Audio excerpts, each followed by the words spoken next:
All right, guys, we are back with more True Scary Stories with Edie. I'm here with Nick. Gara. Nick, that's right. Gara. Good. Okay. I forget sometimes. And today I'm really excited about this episode. It is going to be about the black-eyed children. What about them? Well, about I've never heard of these things. how they be. Tell me. Okay. Well, the black-eyed kids are a folk phenomenon of people having... God, this is why I don't read. The black-eyed kids are a folk phenomenon of people having strange encounters with kids whose eyes are entirely black, who insist upon entering their vehicle or home and seem to ooze an overwhelming sense of fear and panic. And this has been directly plagiarized off of a site. Yes, yeah, that was very funny. Whatever. We were like, damn, Edie got smart. Edie's hella smart. So I've been here. This is like something that's just, well, I guess it's been around since like the 50s, 1950s. But this is becoming really popular lately. I've heard a couple of people talk about this, and I follow a lot of stuff like this. And this is like the first that I've been hearing about it like within the last year. I've scared Nick to death with stories. But without further ado, let's get going. All right. Nick, you got the first story? These all have Here long it ass is. titles. Here, I'll shorten the title. I read Go ahead. the titles. Go ahead. Like I have one job, to read the titles and to be hilarious. Go ahead. You can The read it. children tried to get a young man to walk into their home in 1950. Walk them home in 19. Oh, okay, I fucked up my one job. The children tried to get a young man to walk them home in 1950. One of the earliest recorded sightings of black-eyed children was back in 1950. A 16-year-old boy named Harold was strolling up the street to his Virginia home when he noticed a boy leaning on a nearby fence. Harold was a bit startled. He paused and said hello, but received no response. He turned to leave. Then the mysterious boy finally spoke. "I want to go to your house. You're going to walk me up to your house." That was when Harold noticed the boy's eyes. They were pitch black. All his instincts screamed, "Run!" Yet he just stood there. Then, as if reading Harold's mind, the boy said, "Now don't you run away from me. You're going to walk me up to your house." That was enough to spring Harold into action. He booked it out of there. He claimed he heard the devilish child let out a scream of a bobcat, but he wasn't willing to turn around to be sure. The account goes on to reveal Harold's parents actually believed his tale, and his father went out with his gun looking for what they believed was the devil. The actual devil. The actual devil. Which you have a beef with. Yeah. People. The black-eyed child was gone, but Harold's mother still took him to a local priest to be sure her son would remain safe. And then he was molested. And then Okay, I have a couple problems with this story. Okay. This is Like- just an account. I know, but you will take me to your house. You will take me to your house. And then he still stood there. Because they have, like, mind control. I can't make this go down. Because they have, like, mind control powers. Or, like, powers of persuasion. But it seems that nobody's ever actually persuaded by them. Well, considering that this is one account that we've read to Okay. our fans. And then, yeah, the dad getting the gun is really... That's 1950. Yeah, This is before the internet. yeah, because otherwise they would just go on the internet. They go on the internet and be like, okay, was there sightings? Was that Satan? If there so, sightings? should I grab my gun? What are they gonna What's a 1950 dad to do? I don't know. Get on the internet doesn't make any sense though. Exactly. Get his gun and go this part. find him. The devilish scream of a bobcat, but he wasn't willing to turn around. So it really might have been a bobcat. That goes to show you that this is from the 1950s because his scream was that of a bobcat. Something that he kind of knows in nature. It wasn't like a T-Rex or a demon. Okay, good. I like you, Harold.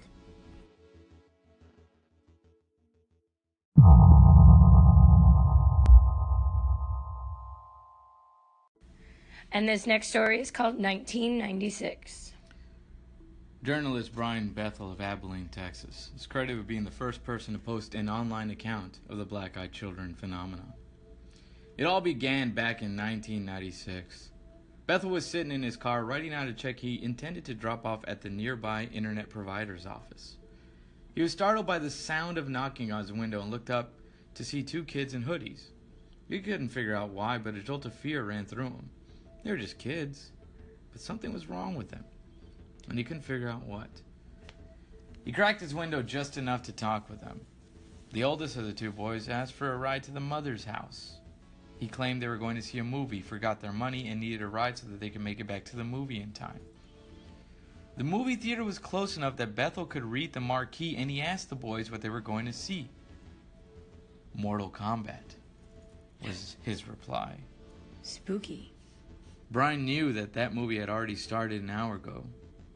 And he also knew that there was 15 minutes of preview before that, so these kids were missing the main point of the plot. Also, there was just something wrong with the pair. The way they spoke wasn't natural. They didn't sound as young as they looked.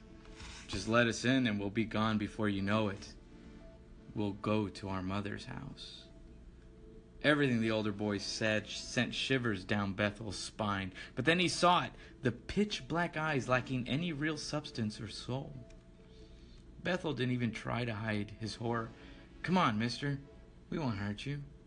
You have to let us in. We don't have a gun. The more he spoke, the more Bethel was sure he had to get out of there. He threw his car in reverse, the boy still yelling to be let in. And Bethel sped off. He gave one quick glance behind him but saw nothing. The black-eyed boys simply vanished before he even made it out of the parking lot. There's a guy named Bethel. Yes, from Abilene, Texas. That's how you know the story's real. No one could make up a detail like that. Bethel was taking a check down to the internet provider. The creepiest part of this story is how much that guy knew about Mortal Kombat. Actually, I added that. Oh, you did? I could have gone on. Are you serious? Yeah. You can't do that. Well, no, it was Mortal Kombat was his reply. I just added that there was 15 minutes of previews. That's the Why only did thing you I do added. that? Because I thought you would catch it, but you weren't reading with me. No, I was. Everything he said. He didn't say anything more about Mortal Kombat. Oh, you were a good actor. Thank you. Wow. And a liar. Mm-hmm. Mm-hmm. You added that? I just added the 15-minute part. Because, you know, Nick and I both used to work at movie theaters for a long time. Yes. Not the same movie theater, but there is 15 minutes of previews, right? Mm-hmm. Yeah, Before and like movie trivia and things like that. So you're actually, that's why you're like really never late to movies. Because everyone thinks they start exactly. Yeah, but some people are still late to movies. Right, because there's kids out in the front trying to get into their car. Some people come out late. Okay, good. Bethel, killing it.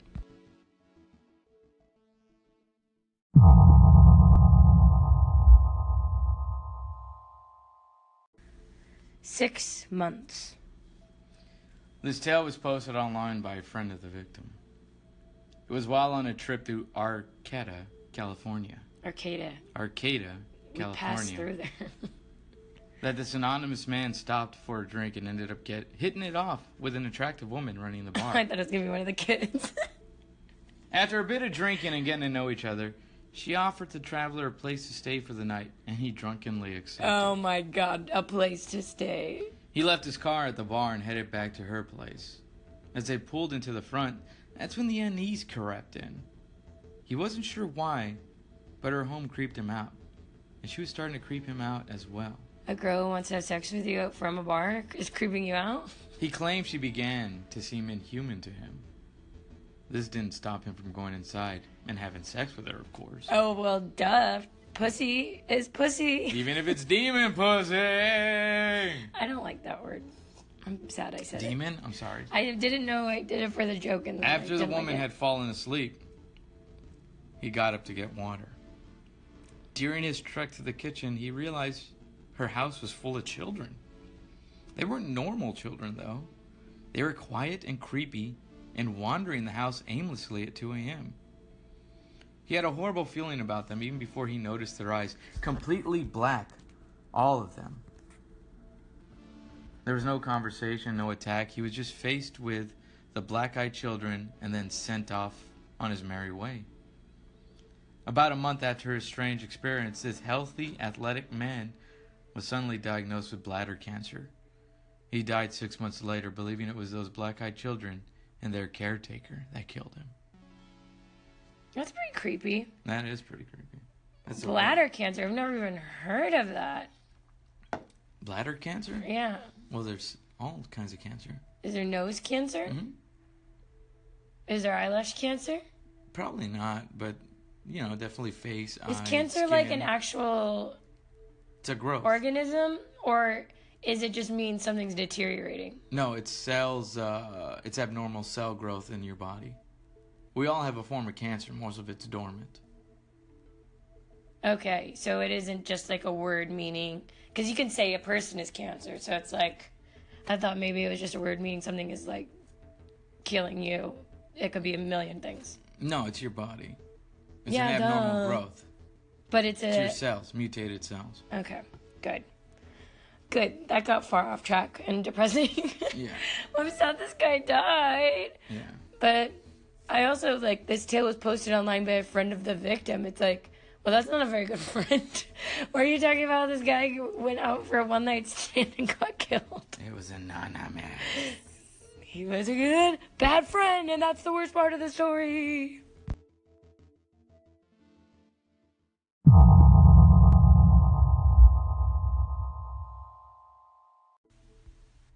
And this one's called 2010.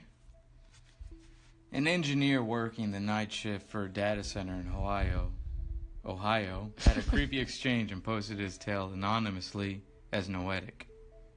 Lame. It was around 5 a.m. on July 31st, 2010.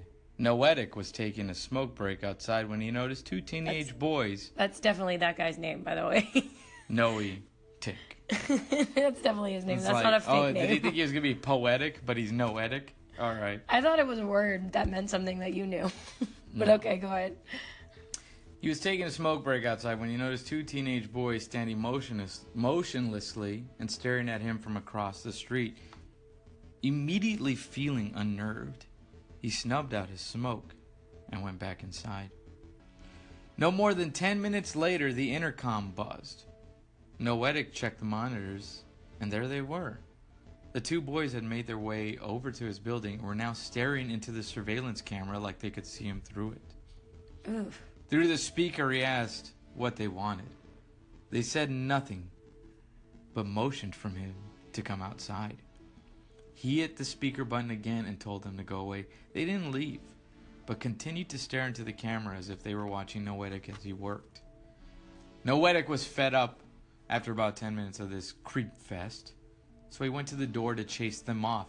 Right before opening the door, he saw them through the one-way glass and was horrified to see their eyes were completely black. He knew he had to open the door and tell them to get out, and he decided to call the police if he had to. As if the boy read his mind, the moment the door opened, he said, "That will not be necessary, sir. We simply need to use your phone. Can you let us in?" Noetic was not about to fall for that nonsense. He pulled out his cell and threatened to call the police if they didn't leave. He made sure the door was locked and he went back to the monitor. Only one boy was still there staring at the camera. Then he realized the second boy positioned himself out back and was staring into the camera there. Noetic called the police. Both boys moved into a blind spot with no camera coverage. Noetic waited for them to reappear, but they simply vanished. The police arrived around 6 a.m. and both boys were gone. Wow, that's creepy. It's a creepy one. I don't like that they moved into the blind spot. How did they know where that was? Because they know.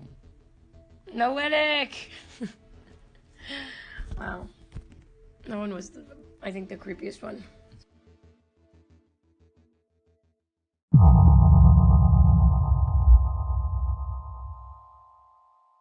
And this next creepy story is called 2012. A gas station attendant in northeast Louisiana had a terrifying encounter on November 2012. The gas station was creepy enough to begin with at 3 a.m., but then the power went out. Led by the light of his cell phone, the attendant was able to get to the generators and got them going, but the backup lighting was dim and only lit up certain areas, like the cash area and the parking lot, while the rest of the isolated establishment was cloaked in black. Out in that darkness, he noticed movement. 3 children on bikes were heading his way. They stood at the door and stared at the attendant. He felt creeped out, but they were just kids, and it was way too late for them to be out. He opened the door and asked if they were okay. The young girl asked to use a phone, but as he handed his cell over to her, he realized her eyes were all black. "No, I need the real one." She pointed at the landline inside. The thought of letting her inside sent chills up his spine. He shouted at all of them to leave as he slammed and locked the door. The children stood there a bit longer, silently staring at him through the glass with their solid black eyes. Then they got back on their bikes and disappeared back into the darkness. The next morning, the attendant was eager to go through surveillance footage. Unfortunately, the power outage cut the cameras off, and they didn't boot back up with the generator. He had nothing to prove the events of the night before took place. Oh. Do you think they did that on purpose? Yes, they're smart. They're smart, but they haven't actually gotten anyone to get them to do what they want. They're smart, but they're not convincing. Okay. They need to keep their eyes away. They keep like letting themselves be known. Because of the eyes. And they want to use landlines. How old are these children? Yeah, like, wait a minute, kid. They want to use your phone so they can play Doodle Jump. Okay. Okay, good.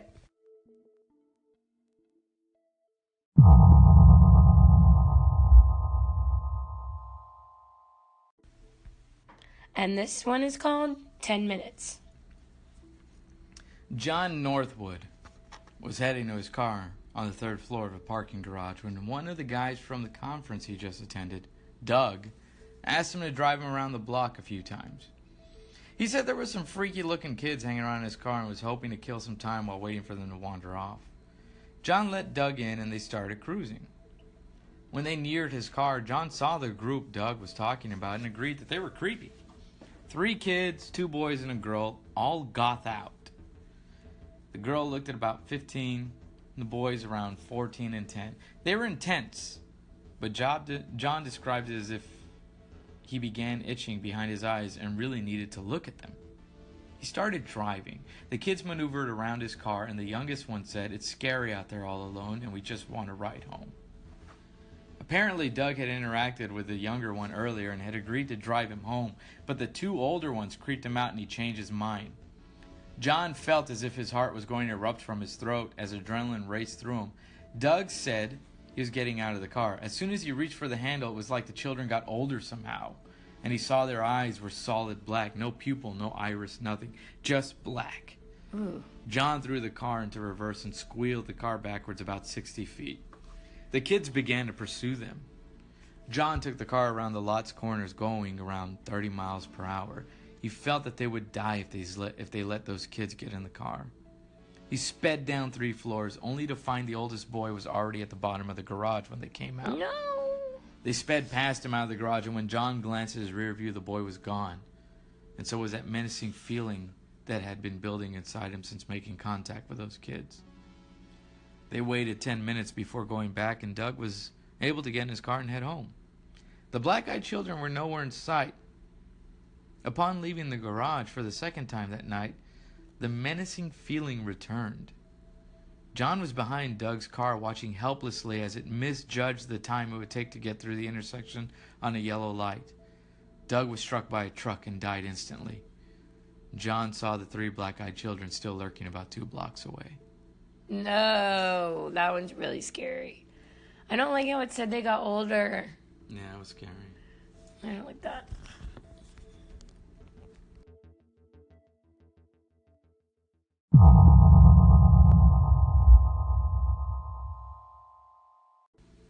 And this is our final story, and before we get into it, I just want to remind you that we get stories submitted to us through True Scary Stories with Evie on the group page. You can go and connect with Nick and I there. On Facebook. If on Facebook, share your scary stories. Some people have been on there posting scary stuff, which we appreciate. We love to see. And we got some creepy pictures on there too, so go check that out. And this is our last story, One Night. At 6'7" and 260 pounds, this United States Marine was his own looming and intimidating force of nature. But that didn't stop a black-eyed kid from testing him. He was in the barracks of Texas, a Texas base where he lived, and settled in for the night when he heard a sharp knock on the door. Assuming it was his neighbor, the Marine finally made his way to the door.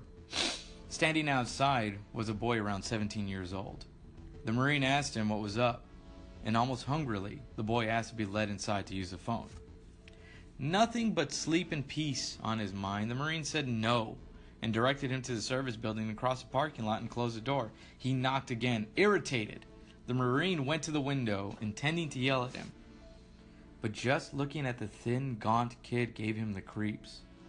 That's when he noticed his eyes. They're black as coal. Once again, the child asked to be let in with a creepy, predatory smile. Still determined to assert his authority, the Marine ignored his fear. I'm going to tell you one more time before I kick your ass to get lost. He turned momentarily to grab his phone, and by the time he turned around, the creature in the form of a child was gone. He couldn't shake the feeling that he had seen him before, that all of this was familiar. Then it hit him. He had watched his brother have a similar interaction once. 2 years earlier, while still in high school and living in Pennsylvania, he worked the night shift at a gas station. One night, while having a smoke out front with his brother, they saw some guy walking across 4 lanes towards them. His brother asked him if he needed anything, and it was the same request. He wanted to use a phone. The brother said the phone was back by the register and no one was allowed to use it. The brothers went inside, but the strange kid didn't take no for an answer. He stood in front of the shop, just knocking until his brother chased him off with a bat. When he came back, he said the kid was pale and had black eyes. It was the same kid. To some, the fact that the Marine didn't recognize the black-eyed kid immediately implies these beings might be able to scramble people's minds or cloak their memories, at least temporarily, just like they cloak their appearance. Oh, they think that they just appear to be children, so you trust them. Yes. That's interesting. It's like so demons. They say demons do that same thing. Tricky AF. That is interesting, because, yeah, a kid wanting to use the phone, obviously you're going to let them in. Yeah. But then they don't. They go for it, but then they don't go all the way by keeping their heads down. No. Okay, well, that's interesting. And it was the same one. And they could scramble your brain. Yeah, because they have like a little bit of influence. Yeah, we didn't get to the one where the parents showed up. Oh, should we do one more? It's up to you. What do you guys think? Cheer if you think we should do one more. I can't hear you. Okay, I guess they don't want to do one more. Okay, all right. Well, we'll give you one more chance. Don't just sit there in your car or your house. I want you to actually cheer on 3. It. One more. 1, 2, 3. One more. I know you didn't do it, and so now we're not going to do it. Okay, we'll do it anyway, because I think some of you actually did it, you're dorks.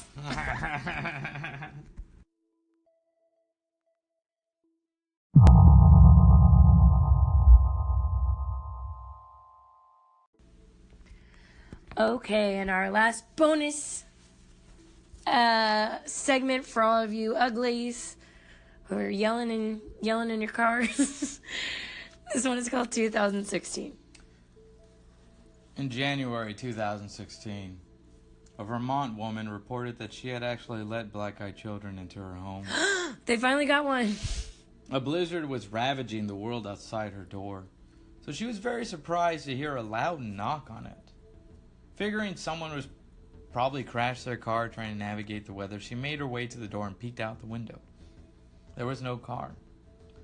She described a feeling of dread wash over her for reasons she couldn't understand. The banging continued, so she decided to wake her husband to let him answer instead. 2 small children were on the other side of the door. They were not dressed appropriately for the storm. The woman and her husband let the little boy and girl inside despite the great sense of unease their presence made them feel, and regretted it almost instantly. Their cats hissed and seemed just as bothered by these kids as they were. It didn't seem to matter what she asked them. What happened? Are you lost? Want some cocoa? The answer was always the same. Our parents will be here soon.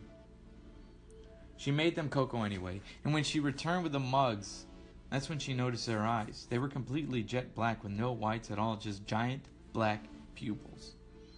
They asked for the bathroom and she directed them to it.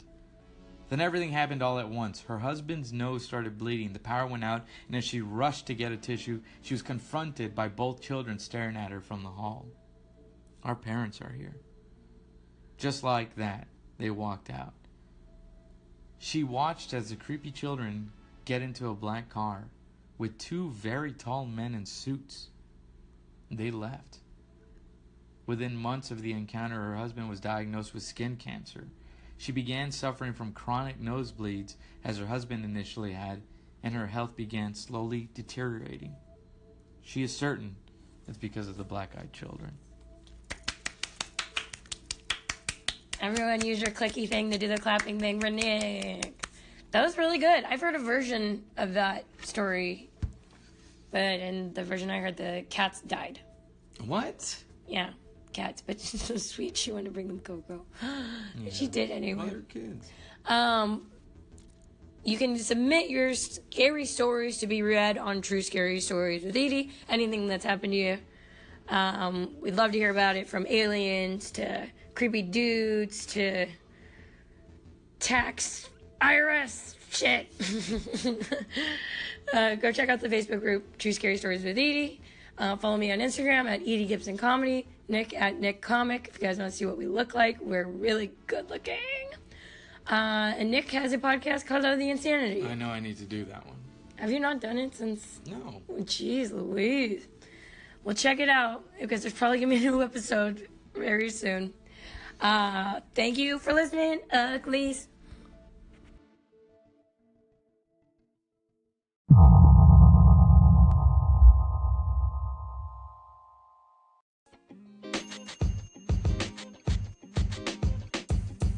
The podcast you just heard was recorded with Anchor. If you want to make your own, download the Android or iOS app completely free from anchor.fm/podcast. That's anchor.fm/podcast.